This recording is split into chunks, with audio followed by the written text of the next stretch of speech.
के उपाध्यक्ष दोबारा साहब के साथ में पधारे।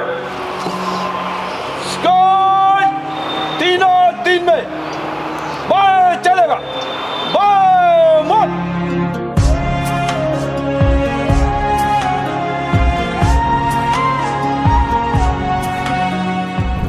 भारत माता की, भारत माता की। सोयाबीन अनुसंधान केंद्र इंदौर की, सोयाबीन अनुसंधान केंद्र इंदौर की, सोयाबीन अनुसंधान केंद्र इंदौर की। सबसे पहले मैं आप सबको बधाई देता हूँ। साथियों, आज जो ये समय, ये जो घड़ी आई है,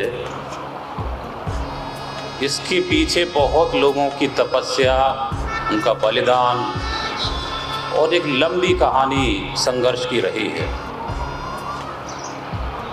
75वां वर्ष वैसे भी एक महत्वपूर्ण माइलस्टोन होता है और जैसा आप जानते हैं कि भारत सरकार के अनुसार आज के इस दिन से जो समय अगले 25 वर्ष तक चलेगा उसे अमृत काल के नाम से पुकारा जा रहा है। यानी आज हम समृद्धि के उस दौर की तरफ बढ़ रहे हैं जो कभी भारत का अतीत रहा था। अतीत में जिस तरीके से भारत को सोने की चिड़िया के नाम से जाना जाता था, उसी समृद्धि के दौर को पुनः प्राप्त करने का समय आ गया। जैसा आप सभी जानते हैं, सन 1947 में 15 अगस्त के दिन भारत को स्वतंत्रता प्राप्त हुई। सैकड़ों और लगभग कई सैकड़ों वर्षों की जो गुलामी थी, उसकी जंजीरों को तोड़ करके एक ऐसा स्वतंत्रता संग्राम भारतवर्ष ने दुनिया के सामने रखा, ऐसी मिसाल पेश की जिसमें अहिंसा के सिद्धांतों को महत्व देते हुए उन चीज़ों को प्राप्त किया गया जो दूसरे देशों ने एक लंबे खूनी संघर्ष के बाद प्राप्त की थी। ये आज़ादी हमें महात्मा गांधी के नेतृत्व में मिली, तो दूसरी तरफ हमारे ऐसे भी जननायक थे जिन्होंने अपने बलिदान दिया, चाहे वो चंद्रशेखर आज़ाद रहे हों, राम प्रसाद बिस्मिल रहे हों, सुभाष चंद्र बोस का अपना एक अलग नेतृत्व था जिन्होंने सशस्त्र संघर्ष पर बल दिया। शिप टू माउथ, यानी कि जहाज से जो अन्न आएगा उससे हम अपना भोजन पाएंगे। और उन कठिन परिस्थितियों, उन चुनौतियों का सामना करते हुए कृषि के क्षेत्र में भारतवर्ष ने उल्लेखनीय प्रगति प्राप्त की। अगर आप FAO की रिपोर्ट पढ़ें तो उन्होंने कंसर्न व्यक्त किया है कि भारतवर्ष में यद्यपि प्रोडक्शन तो बहुत ज़्यादा हो रहा है, परंतु ये रिसोर्स इंटेंसिव है।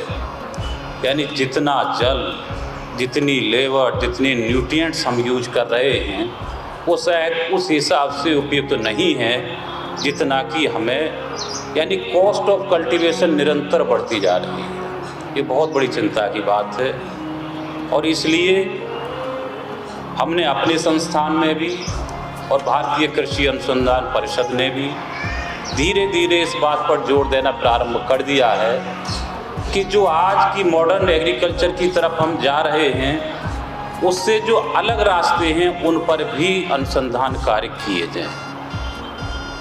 एक नेचुरल फार्मिंग के रूप में ICR काफ़ी एम्फेसिस दे रहा है। हमने भी एक नई शुरुआत इस क्षेत्र में की है कि कैसे हम अपने जो रिसोर्सेज हैं उनका जुडिशियल यूज करें, उचित से उचित प्रयोग करके ज़्यादा से ज़्यादा प्रोडक्शन कैसे लें। आज पानी की कमी होती जा रही है।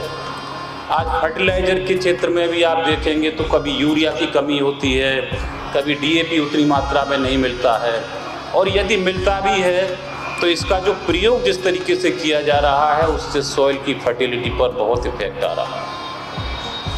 तो इन सब कारणों से हमें ये देखना होगा कि आने वाले समय की जो चुनौतियाँ जलवायु परिवर्तन के कारण उत्पन्न होने जा रही हैं, उस दिशा में हम किस प्रकार अनुसंधान कार्य करके आने वाली पीढ़ियों के लिए एक सुरक्षित भविष्य सौंप करके जाएं। अधिक चिंता का विषय बायोटेक स्ट्रेसेज है। मित्रों, ये हमारी सामूहिक जिम्मेदारी है, क्योंकि नोडल सेंटर हम ही हैं कि अखिल भारतीय परियोजना के जितने भी केंद्र हैं उनके साथ मिल कर के हम इस सबसे बड़ी चुनौती का, जो इसमें बीमारियां लगती हैं, इनका न केवल उपचार ढूंढें बल्कि इनके प्रति होस्ट रेजिस्टेंस, पौधों में ही ऐसी रेजिस्टेंस का प्रत्यारोपण करें जिससे, जैसे आप उदाहरण के लिए गेहूं की फसल यदि देखें तो एक ऐसा समय था कि ब्लैक रस्ट के कारण सारा गेहूं खत्म हो जाता था, और आज अनुसंधान की ये सफलता रही है कि गेहूं एक एस्योर्ड क्रॉप मानी जाती है, यानी उसमें इतनी कम बीमारियां हो गई हैं कि किसान उस फसल को इसलिए लगाता है कि कम से कम इसमें मुझे कोई रिस्क इन्वॉल्व नहीं होगा। तो यही स्थान हम कैसे सोयाबीन में लेकर के आए, इस दिशा में आप सबको मिल कर के काम करने की आवश्यकता है। अनुभव है, और अभी अभी वो क्योंकि शिक्षा प्राप्त करके आए हैं तो वो इस काम को आगे बढ़ाएंगे, जो कमियां रह गई हैं उनको पूरा करेंगे, और सोयाबीन को एक ऐसा स्थान दिलवाएं कि जो केवल तिलहनी फसल के रूप में न रह जाए, अपितु इसका प्रयोग अधिक से अधिक वैल्यू एडिशन के साथ न केवल किसान की आय बढ़ाने में हो, उनके भोजन की जो गुणवत्ता है। जब मैं बात कर रहा था कि हमने कृषि के क्षेत्र में इतना अधिक उत्पादन तो बढ़ा लिया है, परंतु यदि आप न्यूट्रिशनल प्रोफाइल में भारत की रैंकिंग देखेंगे तो 132 देशों में हम 114वें स्थान पर खड़े हैं, यानी एक बहुत चिंता की बात है।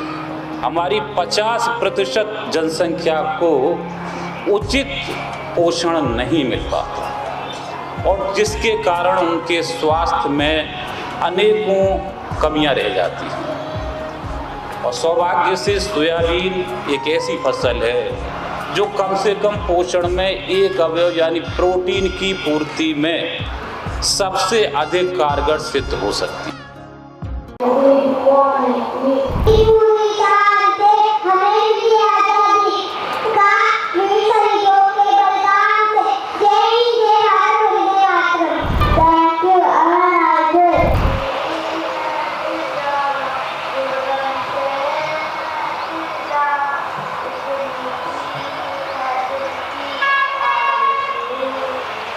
Yeah.